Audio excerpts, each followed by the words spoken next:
আমি আজ মাংস রান্না করছি। দেখো, মাংসের জন্য আমি ম্যারিনেট করে নিচ্ছি মাংসটা। সর্ষের তেল দিয়ে নিচ্ছি প্রথমে।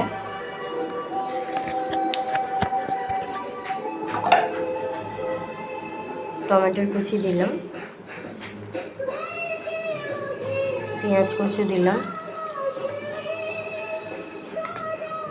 এখানে আমি আদা, রসুন, পেঁয়াজ, কাঁচা লঙ্কা সব বেটে রেখেছি, দিয়ে দেব।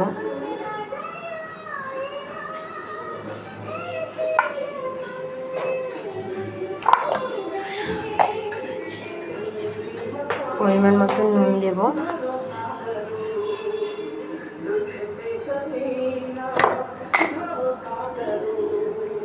হলুদের গুঁড়ো দেব,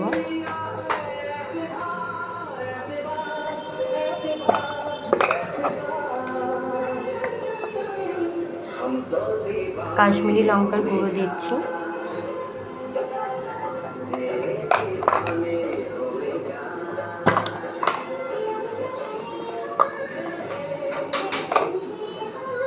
ধনে গুঁড়ো দিলাম।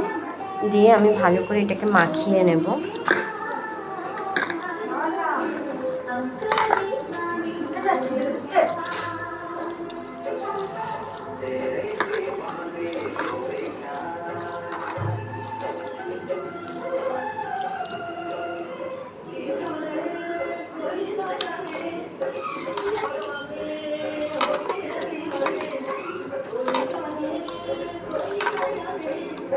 মাখিয়ে আমি এটা 10 মিনিটের জন্য রেখে দেব।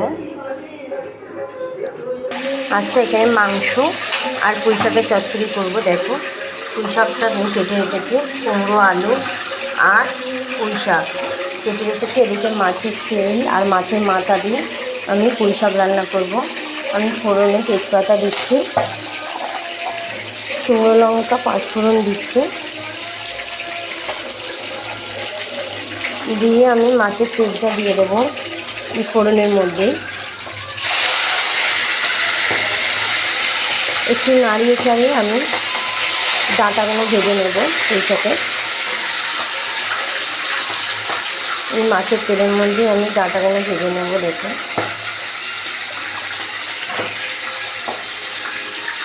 ভালো করে আমি ডাঁটাগুলো একটু ভেজে নেব।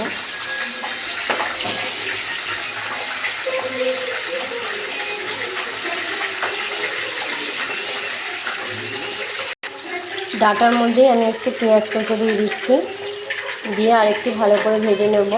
নেওয়ার পর আলু কুমড়োটা ওর মধ্যে দিয়ে দেব। দেখো, এদিকে আমি মাংসটা বসিয়ে দেব। মাংসের জন্য আমি আলু ভেজে নিচ্ছি।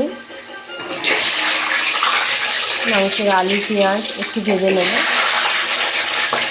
প্রথমে পেঁয়াজ দিচ্ছি আমি মাংসের মধ্যে। মাংসটা ভালো করে ভেজে নেব, আলুটা।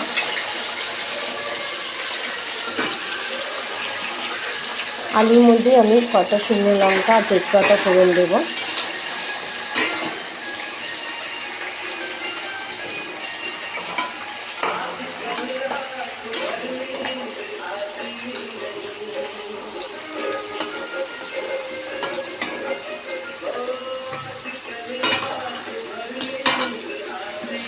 শুকনো লঙ্কা, তেজপাতা দিয়েছি। আলুটা ভালো করে ভেজে নেব। কিন্তু ততক্ষণে আমি পুঁই শাকটাকে করে নিই। ওদিকে আলুটা ভাজা হোক, মাংস আমি পেঁয়াজটাকে ভাজি, পুঁই শাকের আলু কুমড়োটা ভেজে নিই।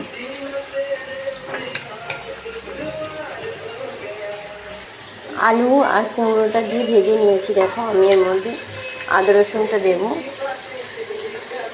আমি আদা রসুনটা দিয়ে ভালো করে একটু ভেজে নেব। আর একটু ওর মধ্যে আমি নুন দিয়ে দেবো, দিয়ে আর একটু ভালো করে ভেজে নেব।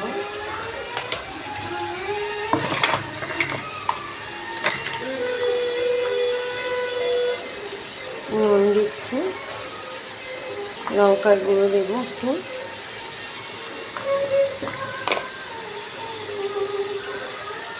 হলুদের গুঁড়ো দিচ্ছি একটু। বেশি কিছু দেবো না আমি এর মধ্যে।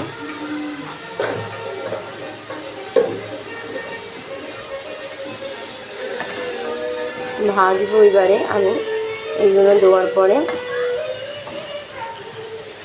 এদিকে আমার মাংসর আলুটাও রেডি হয়ে গেছে, আমার মাংসটাও ম্যারিনেট হয়ে গেছে। আমি দেবো ওর মধ্যে, দিয়ে ভালো করে কষাবো।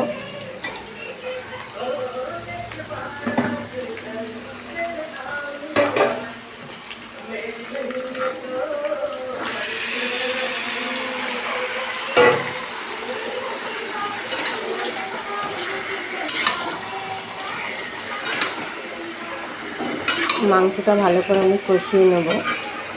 দেখো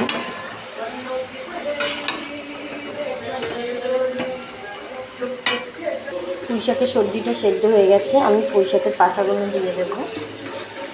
পুঁই শাকের পাতাগুলো দিয়ে আমি একটু ঢাকা দিয়ে রাখবো, যাতে পুঁই শাকের পাতাটা একটু নিয়ে গেলে আমি ভালো করে একটু নাড়িয়ে দেবো। আবার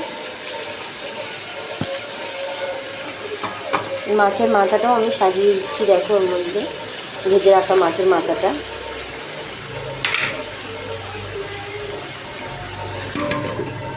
এদিকে আমি মাংসটা আর একটু কষিয়ে নেব।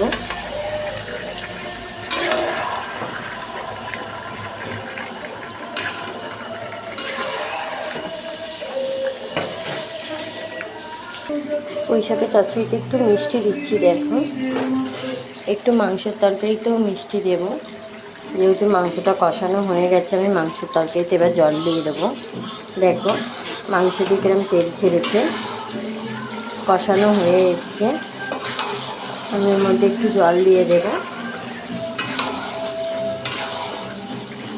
এদিকে আমার মাংস এটাও হয়ে গেছে, বাঁধাকপিটা। পুঁই শাক চচ্চড়ি হয়ে গেছে। মাংসের তরকারিতে কিন্তু অল্প করে জল দিচ্ছি, যেহেতু মাংসও সেদ্ধ হয়ে গেছে, আলুও সেদ্ধ হয়ে গেছে। একটু জল দেব যাতে মশলাটা আরও ভালো করে যায়।